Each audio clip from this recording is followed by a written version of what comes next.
Donc là je suis passé de l'autre côté de la zone interdite. Donc je suis côté sud maintenant. Je vais faire un petit tour par ici aussi, mais pas trop long.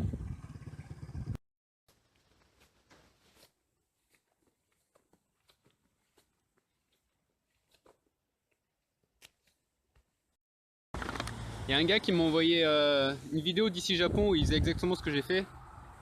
Et là c'est le pachinko dans lequel ils sont allés. Je reconnais.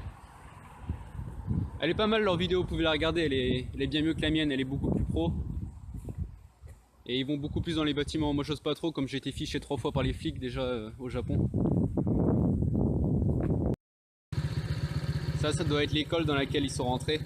Je suis pas sûr mais je pense pas qu'il y a 50 écoles.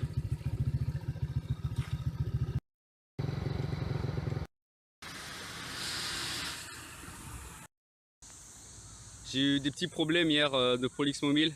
Quand je mettais beaucoup de gaz en fin de journée, j'avais une perte de puissance, genre ça faisait enfin comme si le mélange air-gaz était mauvais quoi. Et donc je suis allé chez un réparateur et je lui ai montré, et je lui ai dit ouais je pense que c'est le filtre à air, faudrait le changer. Et puis il commençait à m'embrouiller en me disant ouais je pense que c'est pas trop ça, il a l'air en bon état ton filtre à air et tout. Et ouais je sais pas, j'avais le sentiment que c'était ça, je sais pas pourquoi. Et donc je lui ai dit bah vas-y change-le quand même. Ça fait 25 000 bornes que je roule, donc je l'avais jamais remplacé, donc au pire c'est toujours bien de le remplacer. Donc il l'a remplacé et ça marche nickel. Et ça fait longtemps qu'elle n'a pas été autant en forme. Là elle a de la patate. Et pour mon dernier jour de moto ça va être génial.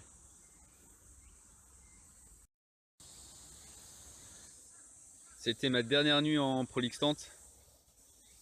Demain je dors chez des connaissances et après je suis à Tokyo.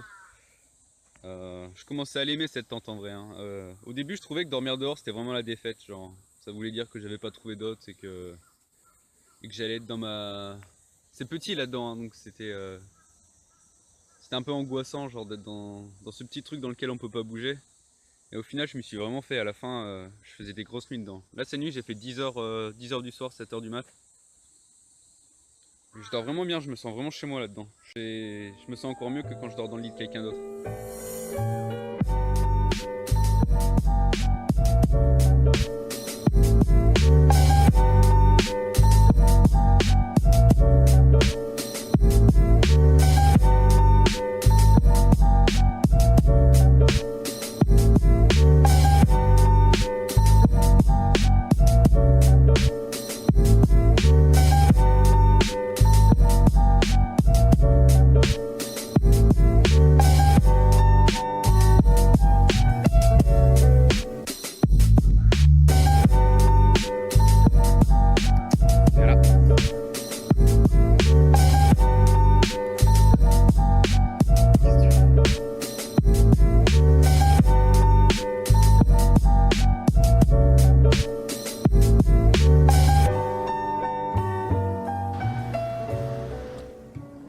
Donc là c'est ma nouvelle guest house, donc on va aller la visiter.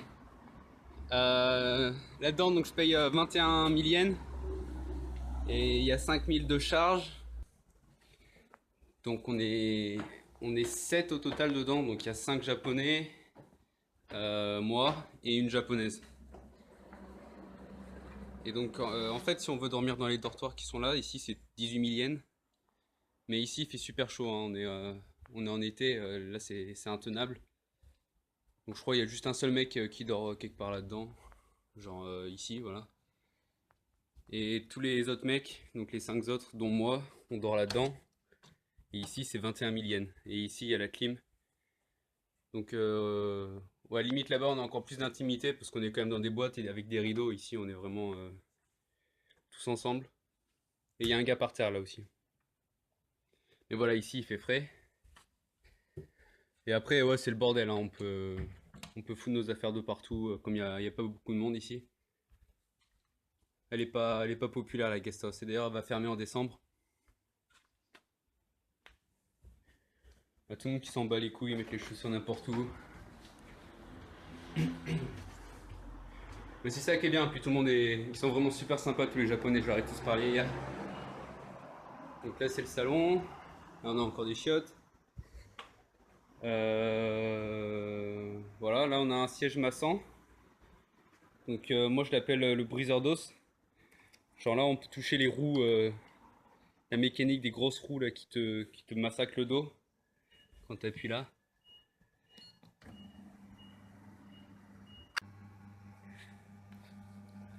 Qu'est-ce qu'elles sont? Ah, elles sont passées là. Enfin voilà, vous avez compris. Donc là dans les boîtes on met notre bouffe. Ça c'est la mienne. Et j'en ai une autre ici. Ouais. Et les frigos, normal.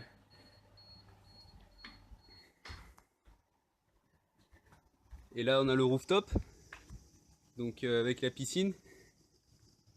Et là on étend le linge. Et là on a des machines, faut mettre 100 yens pour faire les machines à laver. Et le petit coin fumoir là. On est pas mal ici, franchement comme il fait bien chaud là, la piscine ça passe super bien.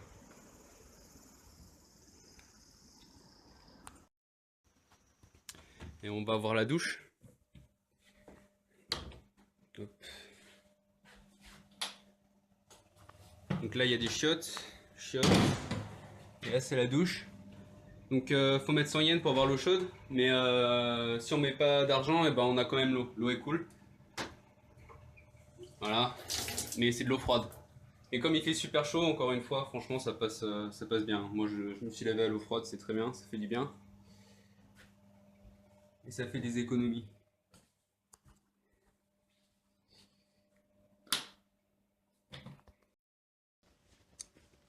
Ça c'est les machines pour faire le riz au Japon.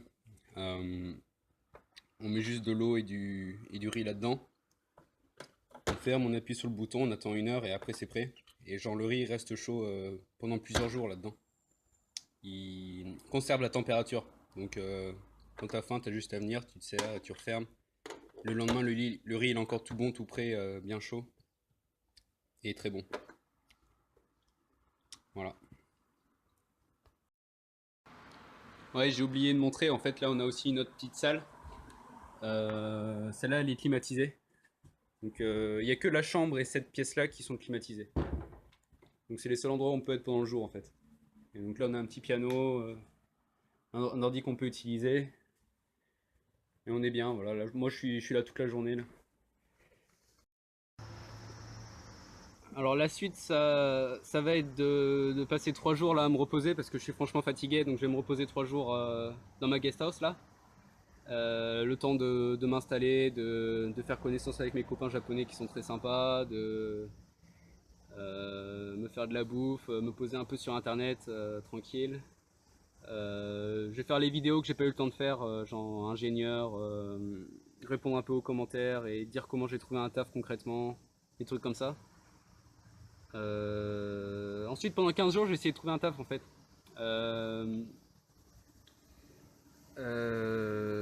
J'ai décidé récemment que je pense que j'aimerais bien rester peut-être 1 an de plus au Japon. Donc je vais essayer de voir s'il y a moyen de trouver un taf parce que j'ai beaucoup expérimenté la vie dans la campagne et le voyage au Japon, mais j'ai pas travaillé à Tokyo.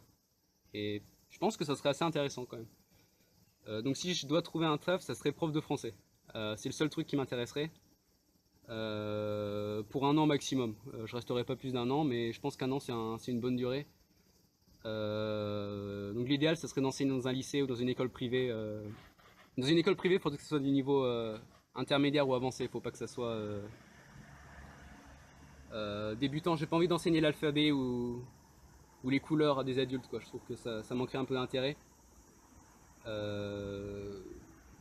Donc pourquoi prof? En fait, je pense que ça me permettrait de beaucoup progresser sur le plan personnel et aussi j'ai envie d'améliorer mon français. Donc je pense que mon problème de français, c'est pas l'orthographe ni la grammaire, mais mon expression orale. Et j'ai envie de travailler dessus. Quand j'ai une idée en tête, j'ai du mal à l'exprimer avec des mots justes qui retranscrivent mon idée en fait. Et donc souvent, quand je veux dire quelque chose, je dis quelque chose d'approximatif. Euh, quand, quand je parle aussi, je suis pas assez posé, pas assez calme. Et je commence à parler avant d'avoir réfléchi à ce que j'allais dire. Par exemple, j'ai pas du tout ce problème en anglais. Je pense que ma personnalité française, c'est un peu celle d'un enfant encore.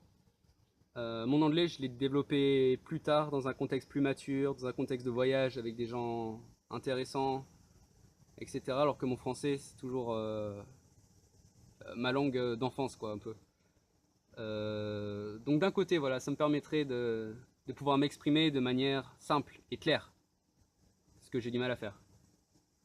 Et puis il y a d'autres intérêts, voilà, devenir plus à l'écoute des autres, plus démagogue.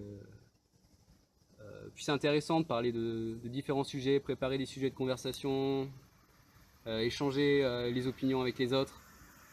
Euh, c'est voilà, bien, au final ça va me faire réfléchir et ça va me faire me poser des questions et faire de moi une meilleure personne, je pense. Donc voilà, je vais passer 15 jours à essayer de devenir prof, à voir s'il y a moyen. Mais je me prends pas la tête, hein, donc si ça semble pas facile parce que j'ai pas l'expérience ni le diplôme adéquat, c'est pas très grave. Si ça tombe dessus, voilà, je le prends, c'est que du bonus. Et sinon, bah, j'irai en Australie comme prévu et ça sera génial aussi. Donc je me stresse pas. Euh, Si je deviens pas prof, de toute façon, c'est parce que l'autre chemin était meilleur. Euh, Ce que je veux dire par là, c'est que j'ai l'impression que chaque fois qu'en fait j'ai pas ce que je veux, je me rends compte plus tard que c'est mieux ainsi. Euh, voilà, le destin est bon avec moi, j'ai toujours de la chance. Euh, si j'arrive pas à devenir prof, ça veut dire que j'aurais pas été heureux en prof. Et ça veut dire que c'était mieux pour moi d'aller en Australie. Par contre, si je trouve le taf de prof de français, ça veut dire que je vais m'éclater en prof de français et je vais passer une très bonne année. Et beaucoup progresser personnellement. Quand on est positif, on a toujours de la chance, je pense. Euh, et puis, ouais, prof aussi, c'est, je sais pas, quelque chose que j'ai toujours voulu essayer. Et puis, comme au Japon, c'est un pays dans lequel je suis bien, s'il y a un endroit où je devais devenir prof, ça serait au Japon. Je me sens bien dans les codes sociaux japonais, je m'entends bien avec les japonais en général, donc c'est bien. Mais là, tout de suite, je suis fatigué, là, donc voilà, 3 jours où je fais rien, je revois mes vieux copains de Tokyo, et puis voilà, si je trouve pas le taf, c'est pas grave. L'Australie, ça sera très bien.